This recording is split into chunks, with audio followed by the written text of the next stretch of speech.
bonjour. Je pensais avoir une vie tranquille, une femme fidèle, des amis loyaux, mais tout s'est écroulé en une seule soirée. Ce que j'ai découvert ce jour-là m'a brisé, mais ça m'a aussi ouvert les yeux. Tromperie, trahison, mensonges en cascade.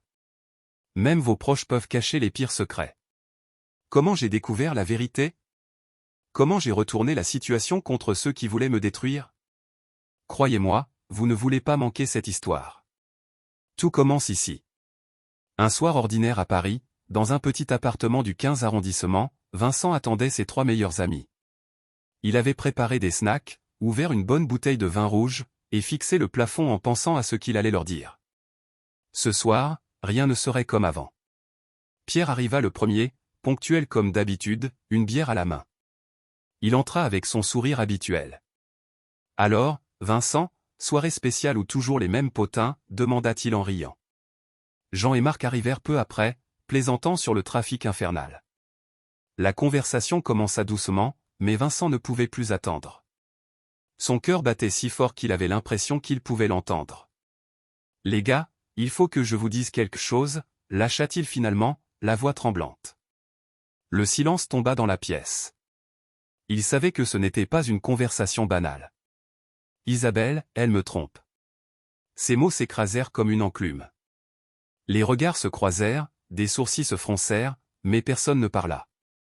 C'est Pierre qui brisa le silence. « Tu plaisantes, là? Isabelle? Impossible. » Malheureusement, non, répondit Vincent, le regard baissé. Je le sais depuis des mois.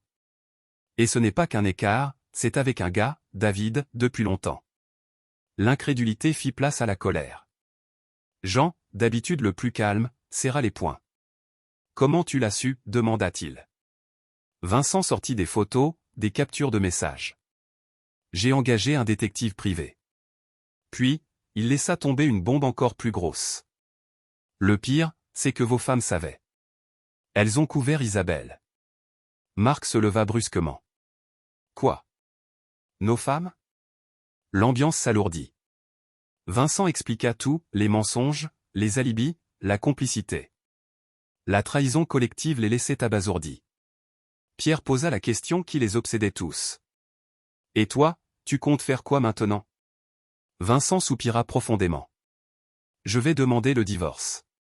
Mais je ne veux pas être le seul à affronter ça. Vendredi, pendant leur fameuse soirée entre filles, on les confronte tous ensemble.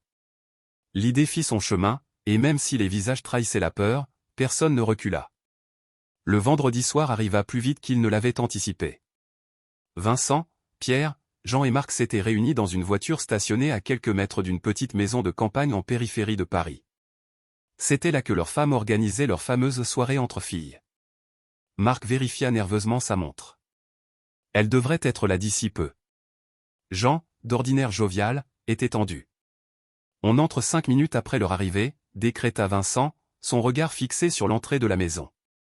Peu après, ils virent arriver 2 voitures. Les femmes sortirent, riant, parlant fort, comme si elles n'avaient rien à cacher. Elles se foutent vraiment de nous, murmura Marc. Calme-toi, souffla Pierre. On fait ça ensemble, et on garde notre sang-froid. Quand les rires s'éloignèrent à l'intérieur de la maison, les 4 hommes sortirent de leur voiture. Vincent sortit une clé discrètement dupliquée. Prêt? Un murmure d'assentiment suivit. Il inséra la clé dans la serrure et ouvrit doucement. La maison était sombre, les voix venaient du salon. Ils avançaient prudemment, leur cœur battant à tout rompre. Vincent poussa la porte du salon. Et là, il la vit. Isabelle. Avec David. Le type était avachi sur un canapé, un verre de vin à la main, riant à une blague qu'elle venait de faire. Leurs regards se croisèrent. Isabelle lâcha son verre, qui se fracassa au sol. Vincent? David se leva brusquement, mais Vincent n'attendit pas. Il avança et le plaqua violemment contre le mur. Tu pensais vraiment t'en tirer comme ça? David balbutia une tentative d'explication, mais Vincent serra les dents, sa colère éclatant enfin. Tu as détruit ma vie, espèce de rat. Pendant ce temps, les autres hommes confrontaient leurs épouses. Les voix montaient, des larmes coulaient, des éclats de colère remplissaient la maison. Jean hurla sur sa femme. Depuis combien de temps tu le savais? Tu pensais qu'on n'allait jamais le découvrir? Marc pointa un doigt accusateur vers la sienne. Tu m'as menti tous les jours, et maintenant quoi? Tu vas encore essayer de te défendre? Mais Isabelle, au lieu de s'effondrer, s'enflamma. Vincent, tu n'es pas parfait non plus. Tu crois que je t'ai trompé sans raison. Vincent, abasourdi, recula légèrement. Quoi? Maintenant, tu veux jouer la victime. Si tu avais été plus attentif, plus présent, peut-être qu'on n'en serait pas là. Les autres hommes observaient, choqués, pendant que Vincent et Isabelle se livraient une bataille verbale violente. Mais une chose était claire, cette soirée serait un tournant pour eux tous. La maison était devenue une zone de guerre. Les cris s'entrechoquaient, les accusations volaient. Vincent fixait Isabelle, son souffle saccadé. Tu te rends compte de ce que tu dis? Tu as détruit tout ce qu'on avait, Isabelle. Et maintenant, tu oses dire que c'est de ma faute? Peut-être qu'il fallait y penser avant de m'ignorer, répondit-elle en haussant la voix. Pendant ce temps, Marc hurlait dans le couloir, sa femme éclatant en larmes devant ses accusations. Je te faisais confiance, Agnès. Tu m'as menti droit dans les yeux, jour après jour, et tout ça pour couvrir une infidélité? Jean se tenait immobile, son regard glacé tourné vers son épouse, mais il n'élevait pas la voix. Son ton calme était encore plus effrayant. Tu savais tout. Tu m'as menti, et tu as menti à nos enfants. Qu'est-ce que tu comptais faire si je ne l'avais jamais découvert? Vivre dans ce mensonge pour toujours? Seul Pierre, malgré son tempérament explosif habituel, restait silencieux. Il observait Isabelle et David, dont la panique était palpable, puis se tourna vers Vincent. Vincent, ça ne sert à rien de continuer à discuter avec elle. Elle ne changera jamais. On a assez entendu. David, jusque-là figé par la confrontation, se racla la gorge.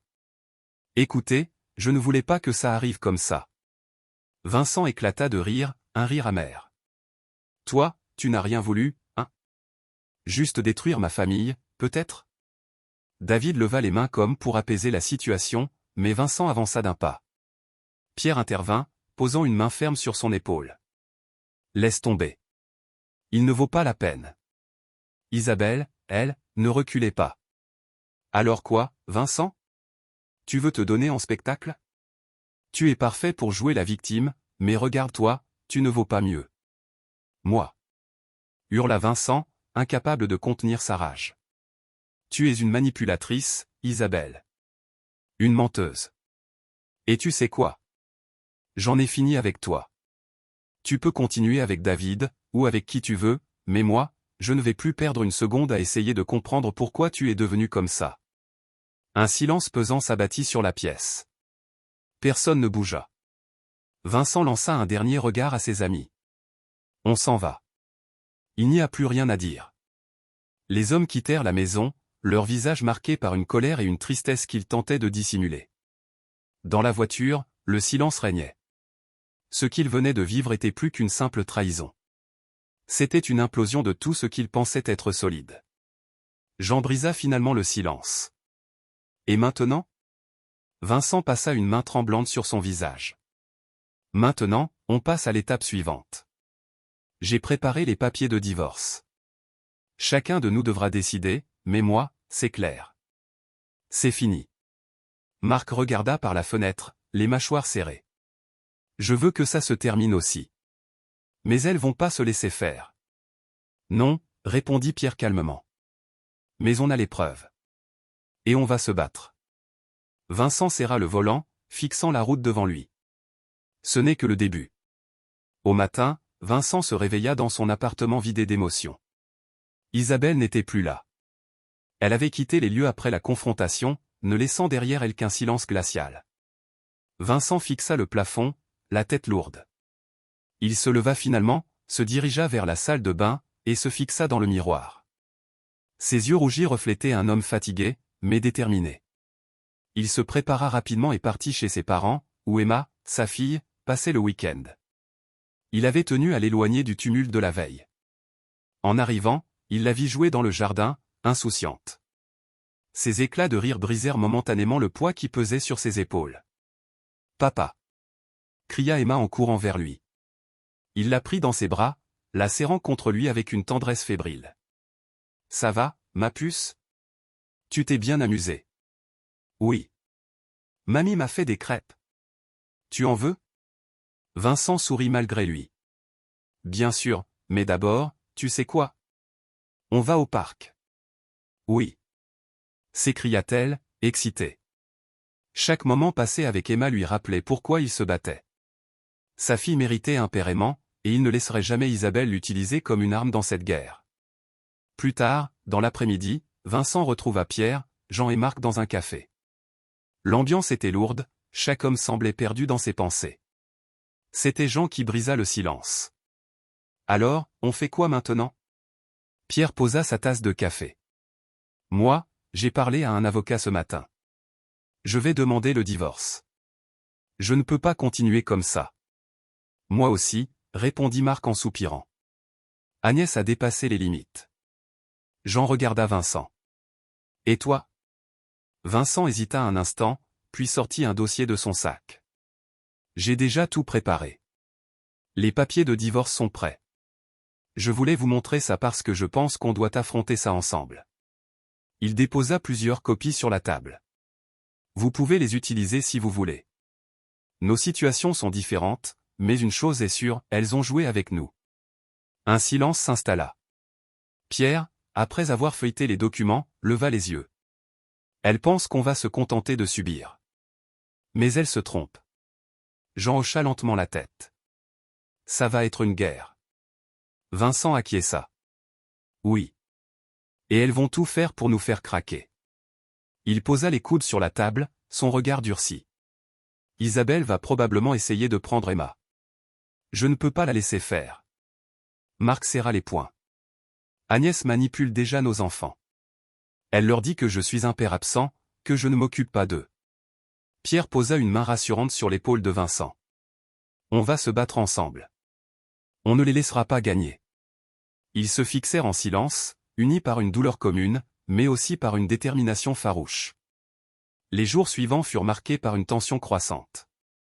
Vincent se plongea dans les préparatifs de la bataille judiciaire avec son avocat, Maître Lefebvre. Ce dernier, réputé pour son efficacité, avait immédiatement pris les choses en main. Avec les preuves que vous m'avez fournies, on a un dossier solide, déclara Maître Lefebvre avec assurance. Isabelle peut essayer de vous salir, mais ça ne tiendra pas devant le juge. Malgré ces paroles rassurantes, Vincent savait qu'Isabelle ne se laisserait pas faire. Et elle le prouva rapidement. Quelques jours après leur dernière rencontre, Vincent reçut une lettre recommandée. Une assignation au tribunal. Isabelle demandait la garde exclusive d'Emma, avançant des accusations graves, instabilité émotionnelle, tendance à la violence. En lisant ces mots, Vincent sentit sa colère monter. Elle est complètement folle, murmura-t-il en écrasant la lettre dans sa main. Il se rendit immédiatement chez Maître Lefebvre, la lettre à la main. Regardez ça. Elle ose dire que je suis instable. Elle sait très bien que c'est faux. Calmez-vous, Vincent, répondit l'avocat avec son calme habituel. Elle essaie de jouer sur vos nerfs. Son but est de vous faire perdre votre sang-froid. Vous ne devez pas tomber dans son piège. Mais la rage de Vincent ne faiblit pas.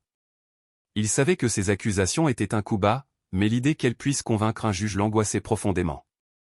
Quelques jours avant l'audience, il reçut un appel de Marc. « Vincent, j'ai entendu quelque chose qui va te faire bondir. »« Quoi encore ?» Isabelle essaie de rallier nos amis à sa cause. Elle leur raconte que tu es dangereux, qu'Emma n'est pas en sécurité avec toi. Et certains commencent à la croire. Vincent sentit une boule se former dans sa gorge. Elle veut m'isoler. Elle veut que je sois seul. Ne t'inquiète pas, intervint Marc. Ceux qui te connaissent vraiment ne croiront jamais à ces mensonges. Mais sois sur tes gardes. Ces paroles résonnèrent en lui. Il savait qu'il ne devait pas craquer. Pour Emma, il devait rester fort. Le tribunal était un lieu froid et intimidant. Vincent entra, la mâchoire serrée, prêt à affronter Isabelle une fois de plus. Elle était déjà là, son avocat à ses côtés, affichant un visage neutre, presque calculateur. L'audience débuta par les accusations d'Isabelle. Son avocat présenta un portrait accablant de Vincent, un père absent, colérique, incapable de gérer les responsabilités parentales. Les accusations étaient aussi absurdes que blessantes. Puis ce fut au tour de Maître Lefebvre de présenter la défense. Avec calme et méthode, il exposa les preuves rassemblées, des témoignages attestant que Vincent était un père aimant, les évaluations psychologiques démontrant son équilibre, et les messages compromettants d'Isabelle prouvant sa manipulation. Enfin, Vincent fut appelé à la barre. Il prit une profonde inspiration avant de parler. « Votre honneur, je suis ici pour protéger ma fille. Depuis le début de cette séparation, tout ce que j'ai fait, c'est essayer de lui offrir une vie stable et aimante. Les accusations portées contre moi sont des mensonges.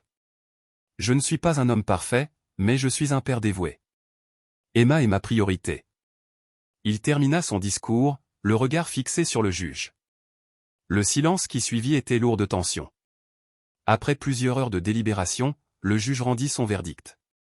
Après examen des preuves et témoignages, ce tribunal ne trouve aucune raison de retirer à M. Dubois ses droits parentaux. La garde partagée est maintenue. Un soupir de soulagement échappa à Vincent. Il avait gagné cette bataille, mais il savait que la guerre était loin d'être terminée. Isabelle quitta la salle sans un mot, son visage fermé trahissant sa rage intérieure. En sortant, Vincent fixa le ciel gris de Paris. Il avait sauvé ce qui comptait le plus pour lui, sa relation avec Emma. Mais il savait qu'Isabelle reviendrait, et il devait se préparer à la prochaine attaque. Quelques semaines après l'audience, Vincent commençait à espérer que les choses allaient enfin se calmer. Mais Isabelle, fidèle à elle-même, avait d'autres plans. Cette fois, elle délaissa les tribunaux pour un terrain plus sournois, les réseaux sociaux et les médias. Un matin, en ouvrant son téléphone, Vincent découvrit une avalanche de notifications. Des amis l'avaient tagué dans un article publié sur un site à scandale. Le titre, écrit en lettres capitales, était une attaque directe. Un père instable? Les accusations d'une mère inquiète. Vincent cliqua sur le lien, le cœur battant à tout rompre. L'article relatait une version déformée de leur bataille judiciaire, s'appuyant presque exclusivement sur les accusations d'Isabelle. Elle y insinuait que Vincent avait mis leur fille en danger à plusieurs reprises, soutenu par des témoignages anonymes. Les mains tremblantes, il lut chaque ligne. Elle avait osé franchir cette limite. Ce n'était plus seulement une bataille pour la garde, mais une tentative de détruire sa réputation. Quelques heures plus tard, au travail, il sentit les regards peser sur lui. Les conversations se taisaient dès qu'il entrait dans une pièce. Même son responsable lui demanda un entretien privé. « Vincent, je ne veux pas te juger, mais tu comprends que cet article crée un malaise ici. »« Vous me connaissez, » répondit Vincent, les mâchoires serrées. « Vous savez que ce sont des mensonges. »« Je sais, mais les gens aiment les rumeurs, et cela peut affecter l'image de l'entreprise. Je te conseille de rester discret pour le moment. » Vincent quitta le bureau avec un mélange de colère et d'impuissance. Isabelle avait trouvé un moyen de l'atteindre là où ça faisait le plus mal. Vincent se tourna immédiatement vers Maître Lefebvre, lui montrant l'article et les publications d'Isabelle sur les réseaux sociaux.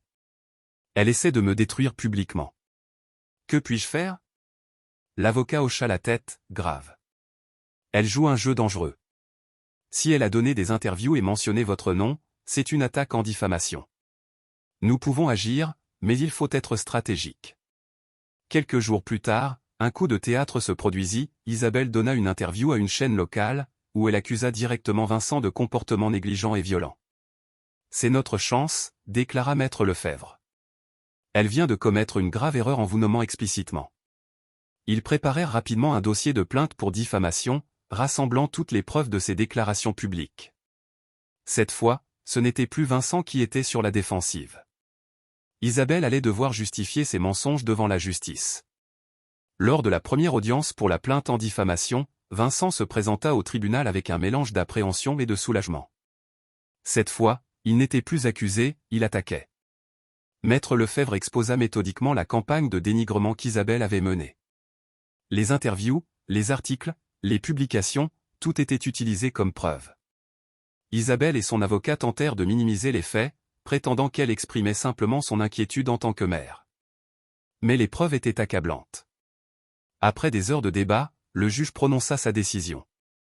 Les déclarations publiques de Madame Dubois relèvent clairement de la diffamation. Elle est condamnée à verser des dommages et intérêts à Monsieur Dubois et à publier une rétractation officielle. Vincent sentit une vague de soulagement l'envahir. Enfin, il avait gagné une bataille décisive. Isabelle, humiliée, se fit beaucoup plus discrète après cette décision. La victoire de Vincent ne réparait pas toutes les blessures, mais elle marquait un tournant. Un soir, alors qu'il jouait avec Emma, elle lui demanda. « Papa, c'est fini maintenant ?» Vincent la prit dans ses bras et murmura. « Oui, ma puce, c'est fini. » Pour elle, il avait tout enduré. Cette guerre avait laissé des cicatrices, mais elle avait aussi renforcé son amour pour sa fille. Enfin, il pouvait tourner la page et se consacrer à l'essentiel, leur bonheur à deux. Au revoir.